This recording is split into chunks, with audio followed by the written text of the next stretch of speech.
Hi, we are going to keep reading more of our read aloud here today. And as we're reading, we should really be thinking about the problems Ket continues facing and how those problems maybe change him as a character, as well as our interpretations, what we're understanding of the lesson Catherine Applegate wants us to learn from this story. All right, we're going to start today with this chapter called Wet Feet. Even the wonder of crazy glue can't turn my aunt's dishes into their old selves. The next morning, I tell my aunt of my great mistake. She makes her lips into a line and closes her eyes, but she doesn't say a word. I would like it better if she could find her mad voice. Back in Africa, she and my uncle would argue so fiercely that their hut trembled. The cattle are stampeding again, the villagers would joke.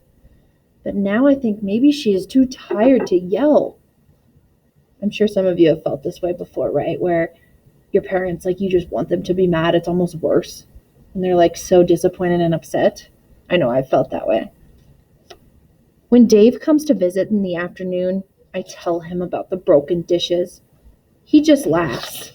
That's nothing, he says. I once had a client who tried to wash his clothes in the toilet. This doesn't sound like such a wrong idea to me, but I decide to hide my thinking. Instead, I say, I must get a job, Dave, like my aunt, so that I can buy her new dishes. Hold on, he says. We'll see about that soon enough. You just got here, Keck. You need some time to get your feet wet. I check my shoes. It's true enough that they are dry. That's called an idiom, Dave explains. You're going to run into a lot of those. It means get some experience. Dave turns to Ganwar, who's sprawled on the couch like a dozing dog. Actually, I've been meaning to talk to you about a job, buddy. There are some openings at a couple fast food places on the bus line. Ganwar groans. He doesn't bother to open his eyes. I didn't come to this country to sweep the floors, he mutters. You gotta start somewhere, Dave says. And your mom needs some help with the bills. You're the man of the family now. A man doesn't wear a paper hat and give out ketchup packets, Ganwar replies. Ketchup is a fine food, isn't it? I offer. But Ganwar ignores me. Don't be intimidated, Ganwar, Dave says. They'll teach you the skills you need. I have many skills, Ganwar says. Even with one hand, his words spark the lightning. Ganwar is a great herdsman, I say. He was one of the best in our village. We'll talk about this later, Ganwar, Dave says. I follow Dave to the door. I want to ask him something, but I'm afraid he will say no. I take a big breath. Do you remember the cow we saw that day? I ask. I would like to go back and visit her again. Gee, I can't today, Keck, Dave says, but maybe next week. He did not say no, I realize, so I try again, just like I would have with my own father. Sometimes if you ask enough, fathers turn maybe into a yes, but only sometimes. Maybe I could take the bus? My new friend Hannah takes the bus to many places, I say. She could come with me. Dave thinks for a moment. He takes a little piece of paper and a pen out of his coat pocket and writes some words. This is where the farm is. But don't try going without a friend to help you, okay?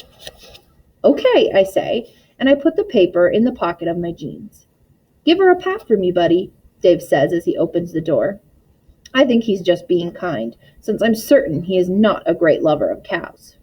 I wave goodbye and smile to myself with the secret comfort of a big idea. Now remember, good readers pay attention to things that are recurring, and we keep hearing the mentioning of cows, so we know that this is an important object, and I want you to keep paying attention to what cows might represent for Keck, beyond just a cow. Bus. On the day with the name of Saturday, Hannah and I wait by the road for the bus to come. It's even bigger than the school bus, with the sour breath and slow growl of a starving animal. The door squeals open and I follow Hannah up the stairs. She pours quarters into my glove. Here, she says, do like I do. Her money clatters into a box by the driver. But, I shake my head. The school bus is free. This one you pay for, she says. Come on, hurry up. The driver makes a face that says, stupid new to the country, boy. But Hannah, I say, I can't take more money from you. Hannah tips my glove over the box, and the quarters slip in with a happy jangle. She grabs my arm as the bus rushes forward. We pile into a seat near the back. See, my mom sends me money sometimes, Hannah says. Her nose and cheeks are red as sunset sky. Just, out of the blue. No explanation, no letter. It just shows up. I used to write her and say thanks, but now I don't bother. She never writes back. Anyway, my foster mom always hands the money over to me. I give her some, and then the rest I put in a box under my bed. But it's yours to spend, I say, not mine. Hey, you get a job, you can pay me back. Meantime, keep your eyes open. I blink. But they are. Look out the window for this farm. I'm not sure if Dave's got the right stop or not. I never noticed a farm out this way. It's a very small farm, I admit. After much snow and many buildings, I see at last the little farm. The bus pulls over and we step into a pile of snow as high as our knees. There she is, I say. The cow is standing near a shed. She looks bored and cold. I thought she was a girl, Hannah says. She has horns. Girl cattle can have horns, I explain. Really? Hannah asks. Way to go, girl cow. So, now what? When I take a deep breath of icy air, it is like swallowing an arrow. Now, I say, I get my job. What job do you think Keck's trying to get at this farm? Make a prediction. Lou. It's a hard walk to the house where the owner of the cow lives. Much snow makes a home in my boots. When we get to the door, Hannah shows me a button that makes music happen, and soon the door opens. The old woman standing there doesn't seem surprised to see us. Well, hello, she says. May I help you, kids? I am Keck, I say, from Africa, and this is Hannah. From Minneapolis, Hannah adds. I'm Louise, the woman says, from the wrong side of the tracks. Call me Lou. Weren't you here the other day, talking to my cow? I nod. I just wanted to say hello to her. Lou thinks about this for a moment. It's bitter out there. Come on in. We step into safe, warm air and sweet cooking smells. So, are you two selling something? Lou asks. Raising money for school? I'm here about your cow, I say.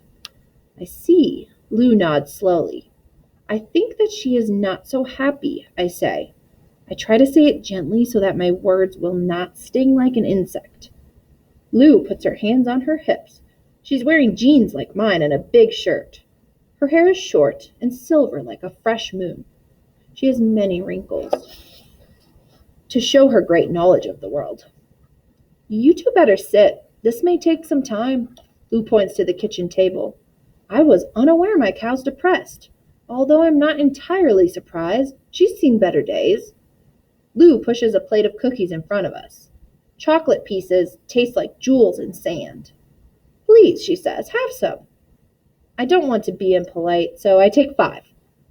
He's big on chocolate, Hannah explains. Lou laughs. Now, tell me, Keck, how you come by your knowledge of cows? Cows and cookies. Of course I want to answer, but I know it's important to eat all the cookies first, so that Lou won't be offended. Hannah helps.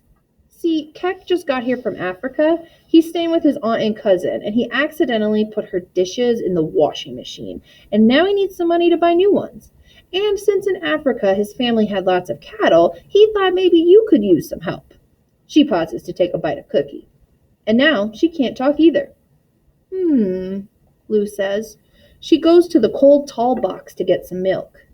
I'm a little sad to see that the milk is not the chocolate cow kind. She pours the milk into glasses and watches while we drink. My husband's family came here from Norway, Lou says, and my great-great-grandfather came to the U.S. on a boat from Ireland. She pours herself a glass of milk. But Africa, wow, how are you handling winter? The cold hurts, I answer, but the snowballs are good. Lou smiles.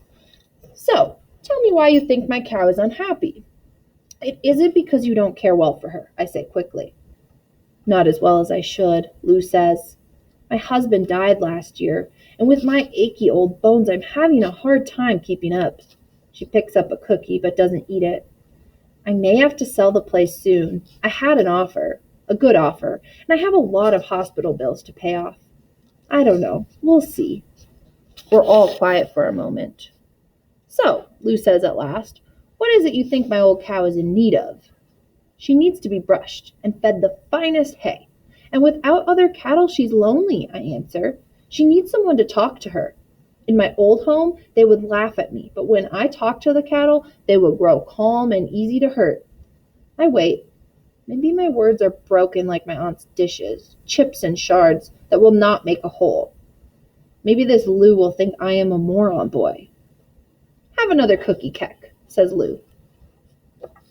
Night talk. That night, I wait far into the darkness for Ganwar to come home. He stumbles a little when he crosses the room, and he carries the bitter smell of smoke. Where were you? I ask. With some friends, he says, and he plops onto the sofa like a sack of grain. I've been waiting for you, I say. I wanted to tell you my news. I got a job. Ganwar lifts his head to stare at me. A job? Doing what? Helping a lady take care of her farm. For a while, at least. She's old, and her husband died last year. She can't pay me very much. But I think I'll make enough to buy new dishes for your mother. Ganwar's eyes say I'm telling a lie, or maybe a joke. How did you get a job like that? I lift my shoulders. I just went to her door and asked. Her cow didn't look good. Father would never have owned such a sad-looking animal. Ganwar drops his head and covers his eyes with his hand. Amazing.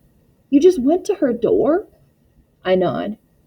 I've been here 1.5 years, Ganwar says. And you've been here what? A week? We're quiet for a while.